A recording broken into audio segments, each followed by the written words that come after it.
Good morning, good afternoon, good evening. Whenever it is, wherever you are, welcome to Good Values Podcast. Now, in this episode, I was fortunate enough to speak to somebody who I've been trying to contact for a little while. She is a friend of someone who I had as a guest on my previous podcast, and I'm overdue having this friend of mine return on this new podcast, Good Values. And my friend is Andy Soto, otherwise known as Andy Matcha. And she's someone who I got to know on Instagram and was fortunate enough to speak to on my podcast for a while about all different types of things. And she recommended that I reach out to and speak to this person. Now, this person is a draftsman and a very thoughtful and insightful artist. I felt very privileged to have some time from her. So without any further ado, this is my conversation with Gabriela Handal.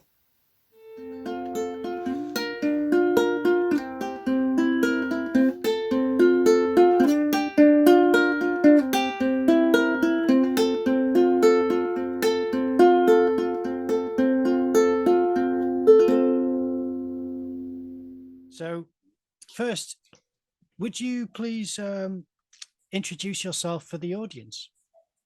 Yes, my name is Gabriela Handal. I'm a draftsman. I'm from Panama, and I moved to the United States to study around 2013, and I have been around here since then. I still draw a lot. I generally, the great majority of the time, draw the figure. I really like portraiture. My medium of preference is graphite over paper. I also sometimes use charcoal over paper.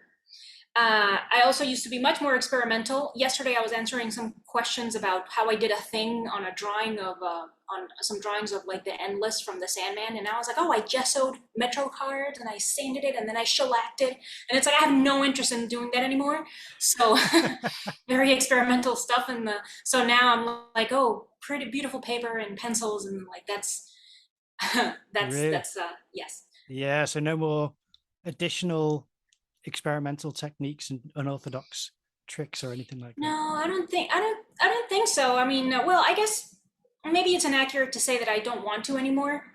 Um, Maybe it's more accurate to say that I kind of have a vent, kind of quote unquote, for that experimental impulse in other things, because I recently started learning how to pour epoxy resin for another longer term project that I have, which is I came about a bunch of tins that I want to make a drawing for, like the top of the tin, like trinket boxes. I want to make a drawing for the top of the tin and then seal it with the epoxy resin, which I don't know if you know, but it's like pouring liquid glass and it's like, oh my God, it's beautiful and stuff. And it looks very pretty.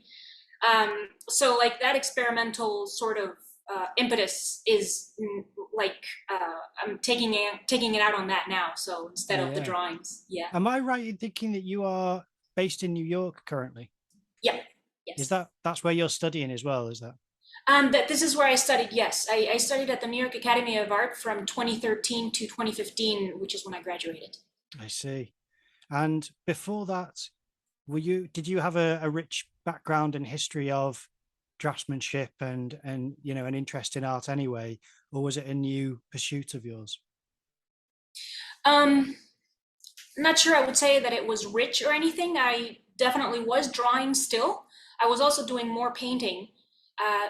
So I'm from Panama, and I studied an undergrad in Panama at Ganexa Art University, and that's where I did my undergrad. It's like undergrad is usually like a little bit longer, from what I hear, like 4 years or something.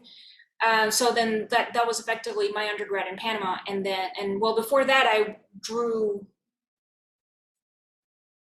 actually similarly to Andy, who you spoke to a little while ago, because she also worked in a call center. So I also worked in a call center, several call centers, and and I would draw in between the calls or during a call also. Wow. Um, and I would also draw just when I was just my free time, or when I was younger as well. Mm. And have you learned a lot of these different techniques that you were talking about? Is that from your schooling, or is that something which you tried out before you started going to school for a more fine art draftsmanship? Um, I think that I kind of learned rather what would be maybe more in quotes traditional draftsmanship in school, and I was kind of playing around with other stuff. I mean, I still did experimental things in school because that's where, I mean, I didn't even know what shellac was until I was at the academy, for example. So then I was like, oh, shellac, because I don't know if you've seen shellac, but I think it's supposed to be made out of bugs or something, and the color is like this beautiful amber color. And so it just does a beautiful thing when you apply it on. It's like, it's a natural, like, it's not like a smelly, obviously chemical varnish.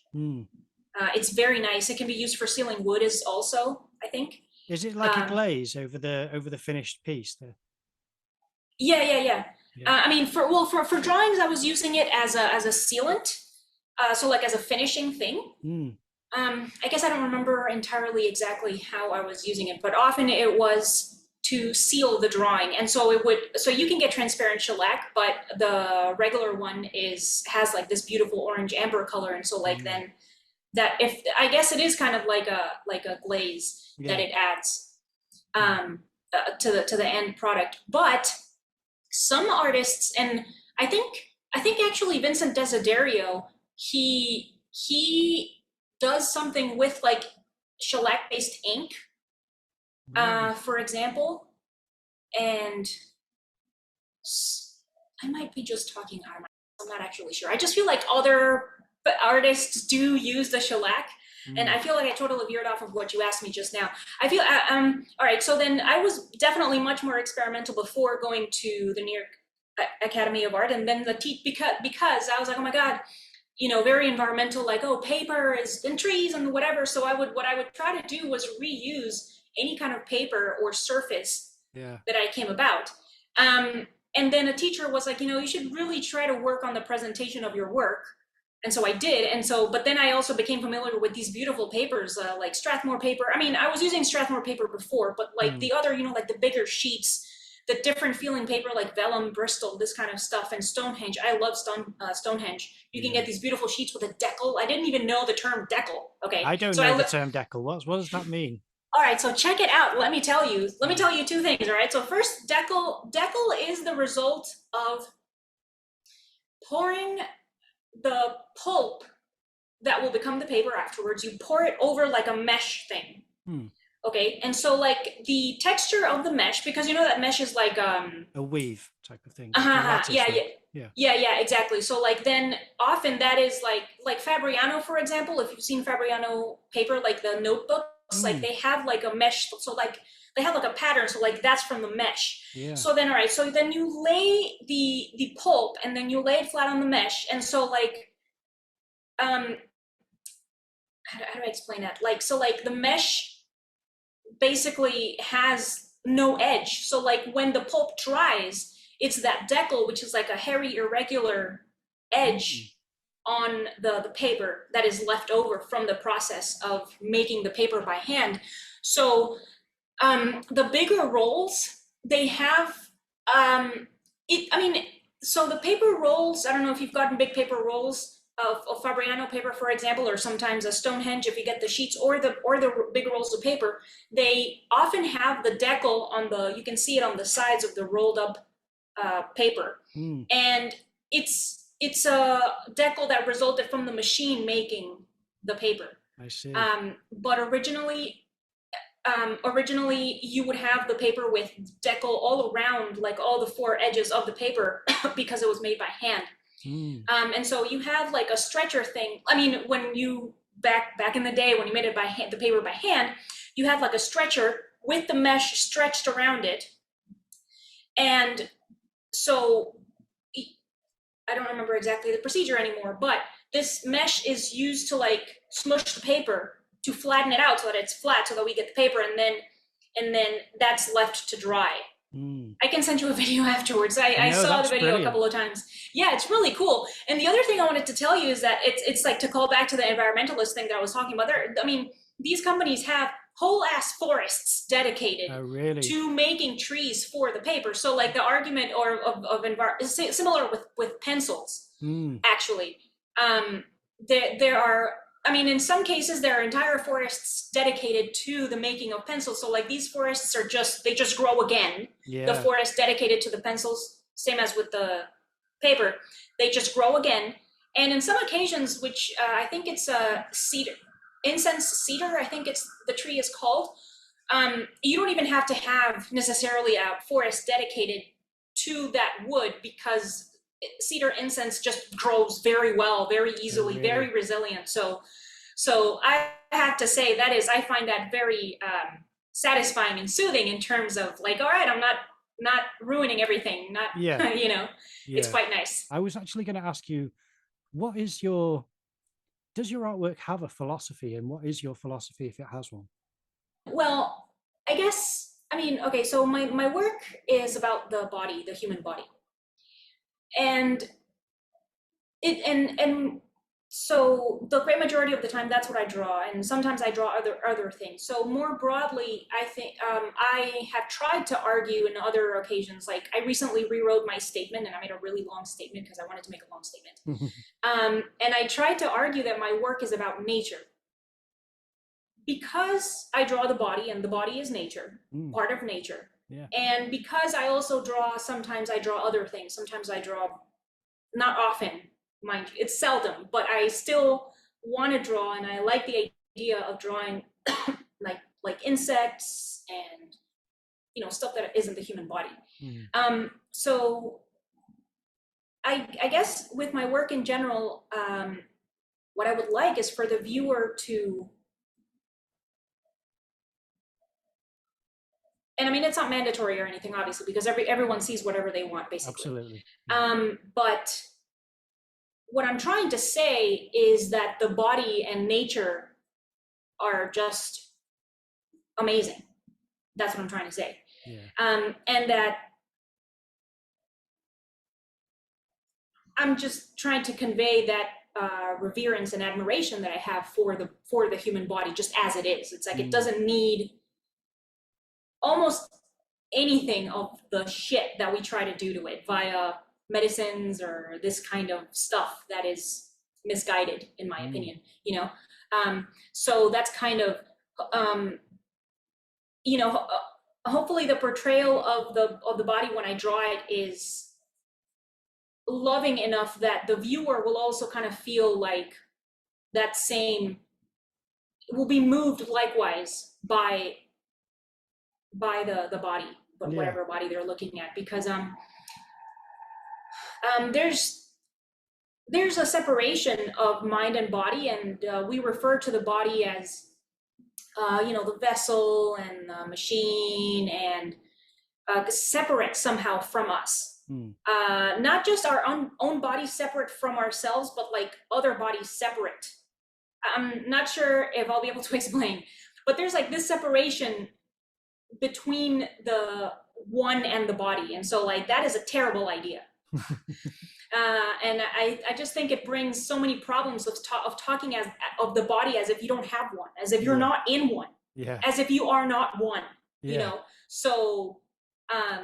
So I just feel like that has brought us so many problems. And I didn't do further research after hearing this, but I heard I don't remember her name right now, but I heard a person saying that it was Descartes who made the separation of mind and body. I mean, it might not have been him. It probably came from before. Nothing comes out of nowhere. It probably came from before.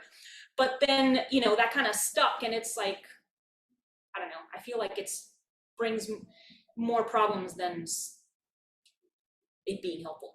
Is that from the "I think, therefore I am," or is it something else which Descartes was developing regarding the illusion of being separate to the physical body and considering yourself something behind the eyes, looking out through as you said, a machine? Or I didn't do any further research on after hearing the person saying that, and I'm gonna continue to try to remember the name, and then I'll hopefully just like blurt it out when I remember.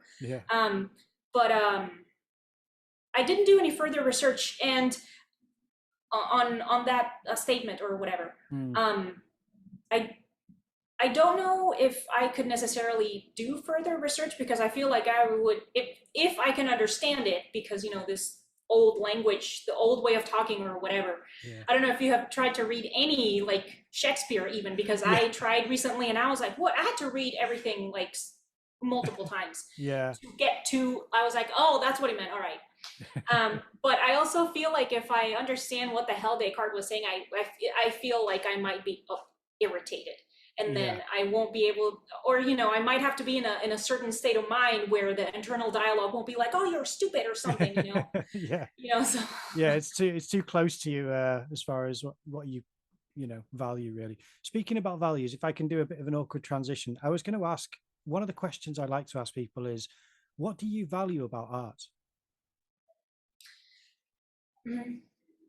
all right, so um I don't mean to be like beat around the bushy or anything, or trying to like not answer your question, No, but no. I think answering the question first involves knowing what is art to begin with, which I'm not sure if I know the answer to that, but I think I think making art involves making something, and that is still really vague. Hmm. So I guess I'm not sure to what degree you have to make the thing, because it's like if you assemble something, for example, if you like how you get those models of like planes or something where the parts are already made and Yeah, you just have to like break them off and then glue them. If yeah, you yeah. assemble that, it's like, is that, I don't know. I That's don't more know if I would craft, I think. I'm not sure. I'm not sure of where one thing begins and another thing, ends. So I agree with you. I suppose my question is more, if you were to walk through a gallery and view an exhibition of whether it's modern or classical art, what is it that you value in the artwork that you do appreciate? What is it that you think is really an intrinsic kind of merit or something to the work? Yes, I guess I can think of a couple of things at least that I enjoy in work. However, those things also, and I guess also as a part or an exception, I guess, I don't know. Those things also don't guarantee that I will like a work. But Mm, anyway, I definitely tend to favor drawing. Um, when an artist makes both drawings and paintings, or drawings and other stuff, I tend to favor the drawings, often really strongly. So I'm like, mm. why are you even bothering with anything else? But whatever, that's my opinion. Uh, um, I I guess I really appreciated work when a drawing has obvious dedication put into it. Um,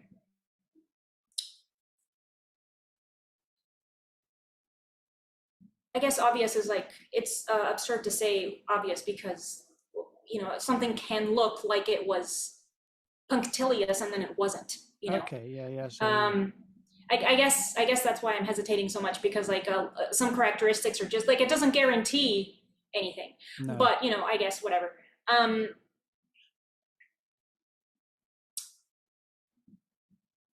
I hope I'm not frustrating you. Like, I'm not trying to avoid No, answering not at all. things. I It's like just that. seeing people think. To be honest, you're one of the few. I've had a couple of people recently to pause and really think, and I really value that myself. So please take all the time to be as thoughtful as you like. It's really valuable to me. That. Okay, good. Yeah, because yeah, I mean, from asking other people effectively for my own podcast, it's like the question of what is art has different answers, and there's something about that physical act of making something, whether you're building like a sculpture type thing or whether you're making a drawing or a painting. There's something about putting dedication into the work. And what does that mean necessarily? I guess something about investing time into the making of the work, investing time thinking about Mm. the making of the work. Um, and I suppose that's about as much as I can give you, because I guess, think about images that I like and think about the characteristics of those images that I like, but that also doesn't guarantee, and I guess that's why it's so difficult to define what art is, because even if you list a handful of characteristics, it still doesn't guarantee, anything.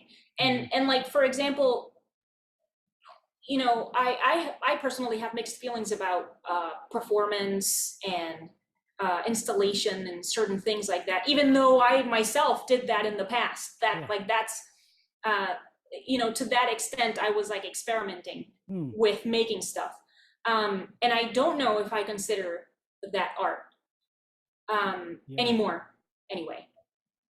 But at the same time, it's like you could have a performance or an installation that had a lot of thought put into it and a lot of effort into making the installation and the objects that you used for the installation, like this kind of stuff, so.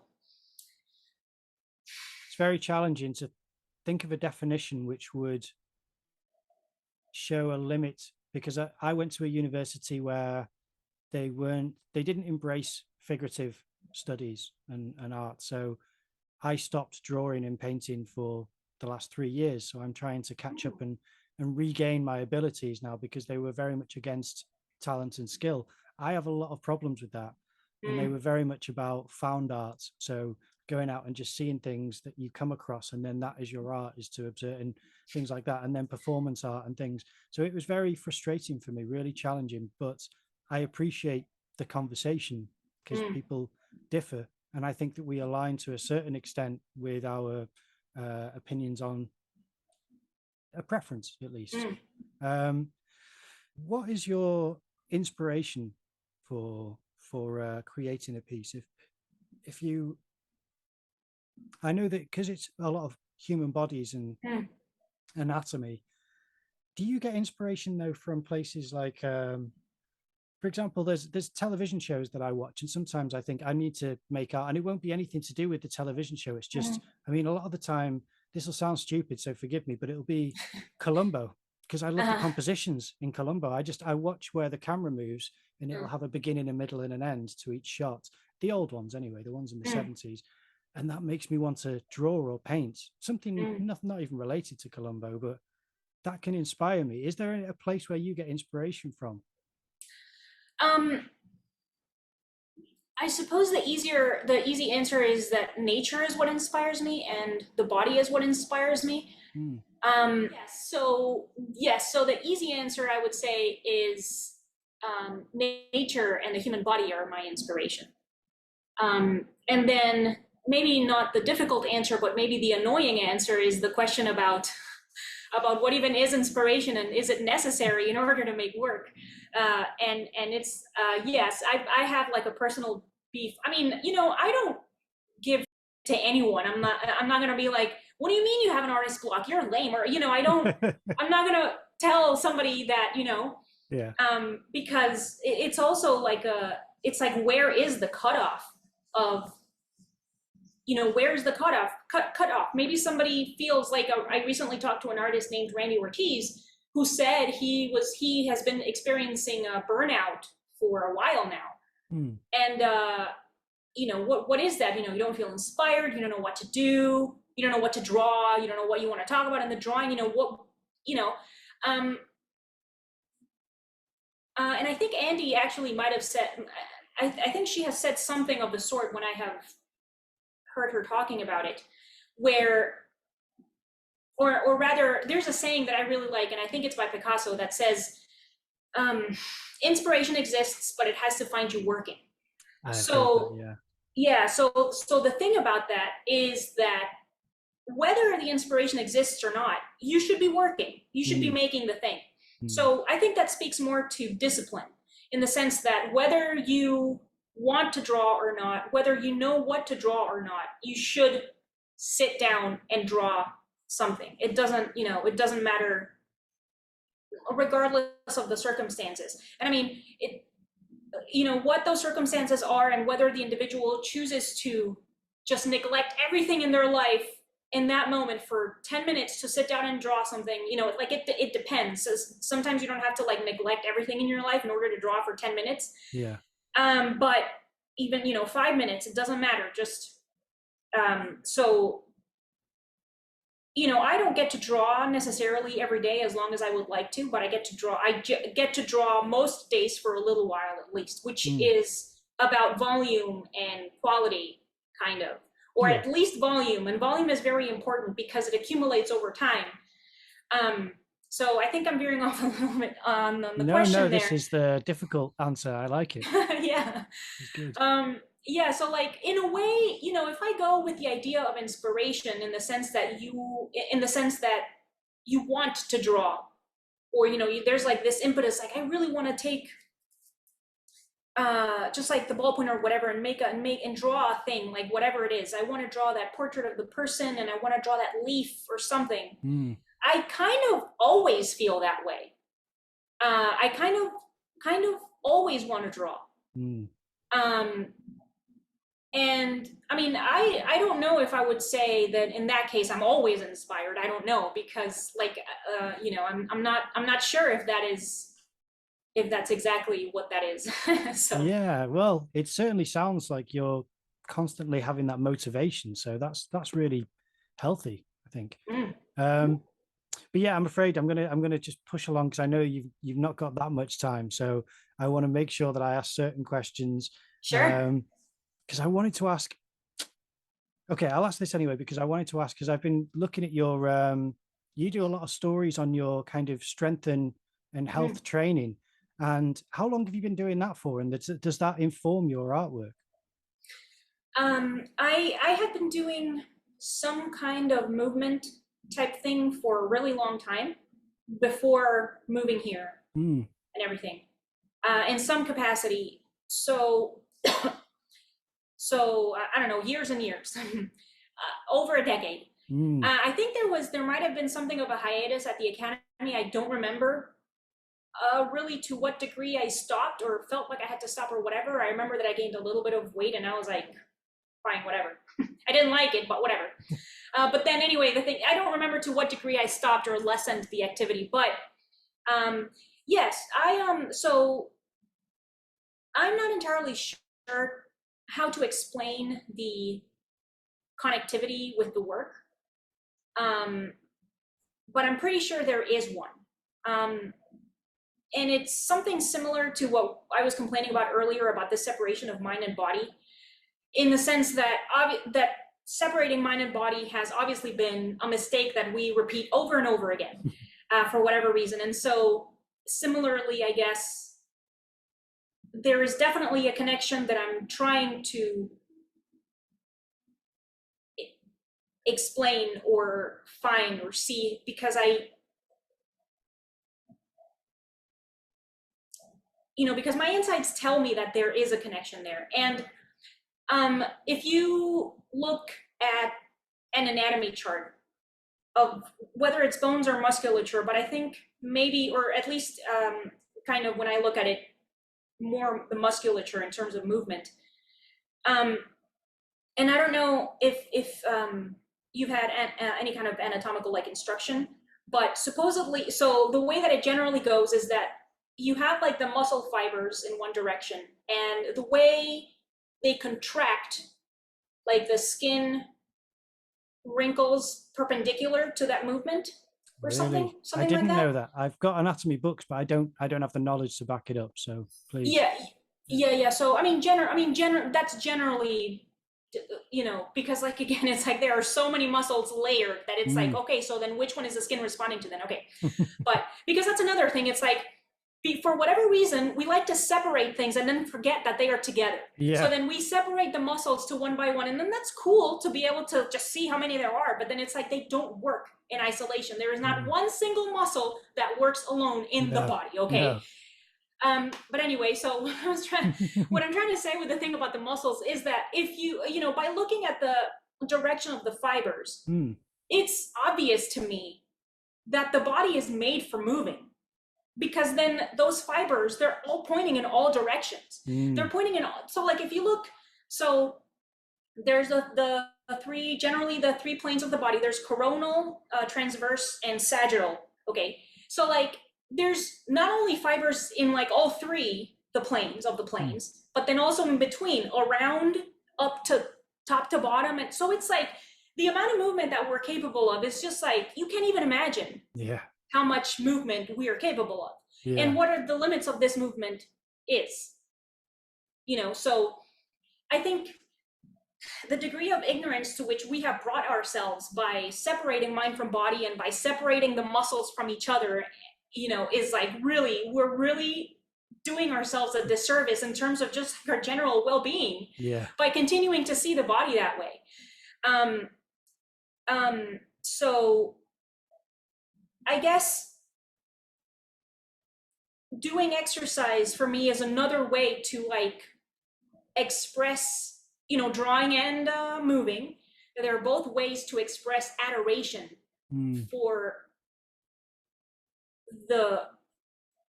this machine, unexplainable machine, So, I mean, part of me thinks that there was part of me that looks at your training and exercise, and I just think it reminds me of classic animators who act things out, in order to be informed. But it also makes me think that when you draw something, if you can tap into an experience and say it's exhaustion or say it's exertion or something where you've felt it and experienced it, and you can tap into that, that informs the drawing more so than if you are looking for reference elsewhere. If you can really, inject your own personality into it. So I suppose when I see that, I just think that's something which I admire. I don't do myself. I need to do it because I've got a bit of a COVID belly these days. A novelty for me. I've never had that. So, but yeah, and I just thought it's worth mentioning because it's very unique to you. I've never had a guest where I'm saying, I've been seeing you work out, but you do it so consistently that I'll always look and think that's amazing. Because I saw you do one with a ball, like a heavy ball, and you were throwing it up and catching it. Wall balls, Wall balls, yeah. So it's these kind of, to me, because I love animation as well, and I wished I'd studied animation because I love the way the body moves in order to accommodate certain shapes and actions. I think is really fascinating. So that was what I think surely will tap into your drawing and your draftsmanship, I think. Actually, I think when I started thinking that there has to be a connection between the work and physical activity, is when I started modeling for art classes, which if you're a figurative artist, you and just whomever is going to listen to this, I think you should try for sure modeling for figurative drawing classes. Is like, yes, get naked and see how it's like, there are no problem, it's not a big deal. But then the aspect of sitting or standing in whatever pose it was for long periods of time, and then the things that started to hurt, and how how they say that the model settled into the pose, it's because you kind of, the pose changes as it advances. And so like once or twice I did a pose and then I went and drew it from what I remember how it felt or something. I'll send you a picture because I have one of those. Brilliant. One of those drawings there, and I guess I didn't do it that many times. I can only remember once. But so that was very interesting. And again, I think that is where I started noticing that there must be a connection, and just doing it more cements that idea. And also, I had a teacher at the academy. His name is Dan Thompson, and if you can talk to him, you should. I'd love to. Yeah, and he actually, one of the things that he would tell students when we were drawing the model is like, take the pose, try to do the pose that the model is doing and see how it feels. Because it's like when you're drawing your figure, you're trying to figure out, why is the hip doing this or is the hip doing that? I can't tell. Or the rib cage, it's like, how is the rib cage in reference to the hip? So then he was like, no, take the pose and see how it feels and notice what's your body is doing. Yeah, because it's like, the model has a body, you, the artist, has a body. So it's like both are a reference, for your drawing. So my art mentor always said that when you're drawing a subject, to try to make that connection with them as if you are feeling what they're feeling, and to really get inside their skin. And she's very kind of a hippie, so it really speaks to my hippie side, because I've got a real whatever, everything's kind of, now I'm onto some vague, this is very similar to the value of art questions, so forgive me if this seems very general, but these are questions which my art mentor asked me, and I've told her that I now ask every guest, because I think they're such valuable questions. And some guests reject them, some guests embrace them.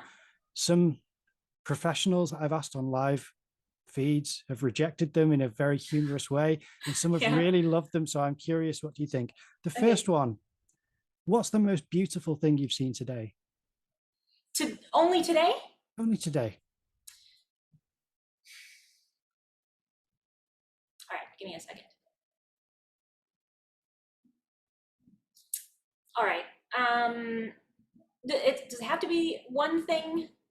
Can it be like a handful of things, I guess? I suppose. I'm curious to see what you're thinking of. I mean, usually people get hung up on the superlative of most beautiful. So don't let that stop you with, is this more beautiful than this? It's more, what have you retained that you're like, that's something which I know that I've admired or appreciated today or something.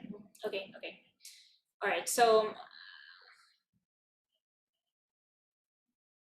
all right, this is going to be super corny, but my husband and his face. Oh. And and this drawing that I'm working on, and that might be like, wow, what a big head, but but so I only draw things that I like, and while I'm working on the thing, it's like that's the point. The point is for me to love what I'm drawing. So fantastic. No, that's not cheesy at all. But everyone says that when they're answering, like, this is going to be corny or this is going to be cheesy. Everyone says that because it does feel a bit, you become vulnerable. But she used to, my mentor used to ask me that every day that I'd see her, because it taught me you're supposed to retain things as an artist. You should be admiring and observing things. And anyway, so I think that's great. Another one that she'd asked me, it's a double barrel question, and it kind of relates to what you've just said as well, with the drawing that you're appreciating the beauty of your own drawing. What do you like and what don't you like about your own artwork? The specific drawing or my work in general? Let's say your work in general. All right, so there is some aspects that I don't like, but I think it's more about my skill more than the work itself. Yeah. And that is the lack of spatial information in the picture plane. I mean, I'm working on it, because it's. I mean, if anything, that really just like reaffirms my infatuation with the figure, because that's all there is in the drawings. And so the figure seldom is somewhere. It's seldom in a landscape. There's seldom anything around it. It's just like, I mean, I had a teacher when I was getting a critique from a teacher at the academy, and he didn't roast me, but he kind of did. Was it just the vacuum of the whiteness around the subject was yeah.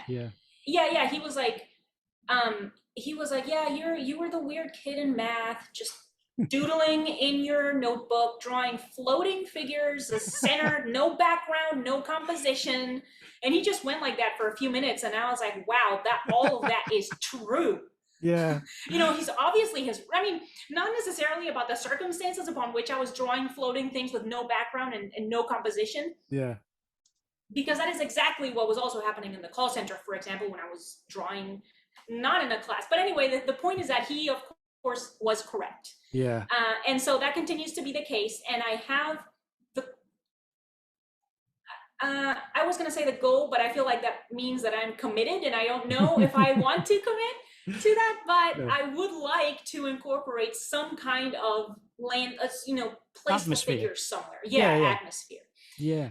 So I guess that is but again, I mean, it's something that I don't like about my skill or not necessarily the work itself. Yeah. So I guess that's kind of tangential, but what I like about the work is the figures. Excellent. And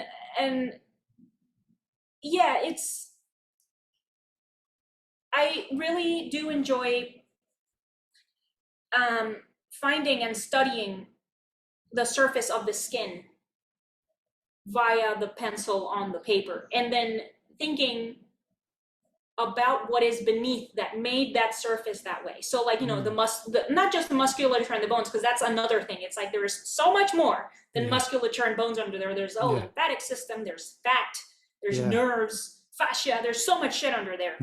But anyway, Yeah, so like just thinking about those things, but then this is like the surface of the skin. It's just, like this shadow here becomes like the eye socket, and then it becomes like this slope here, and then it becomes like the nostril, and then it becomes the nostril, and then the Yeah. cupid's bow, and it's like that journey on that surface of changing tissue, and tissue that just, you know Mm.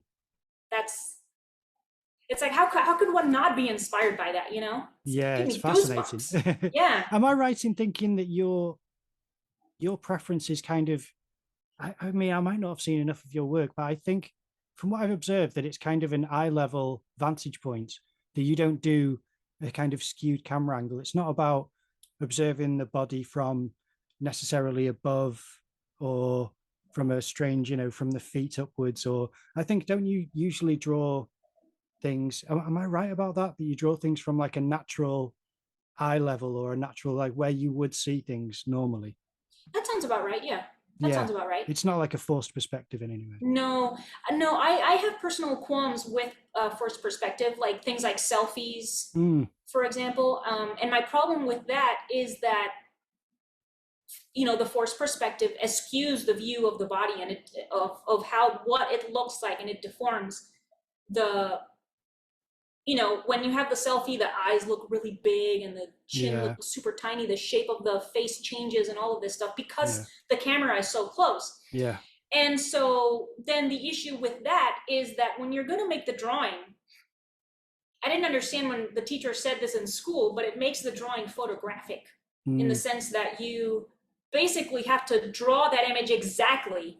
yeah, You can't get away with anything. It's like you can't get away with anything, because then it's going to look deformed, because it's already deformed. yeah. So it's like, for my personal taste, you just leave that to the camera. The camera did it, whatever. Mm. It's like, I don't know. You prefer what the eyes see to what the lens sees, really, Oh because yeah, if for you're, sure. yeah, there's nothing quite like your own vision as opposed to a Yeah. still frame, which is not even a second, it's a millisecond or whatever it is. So I understand that.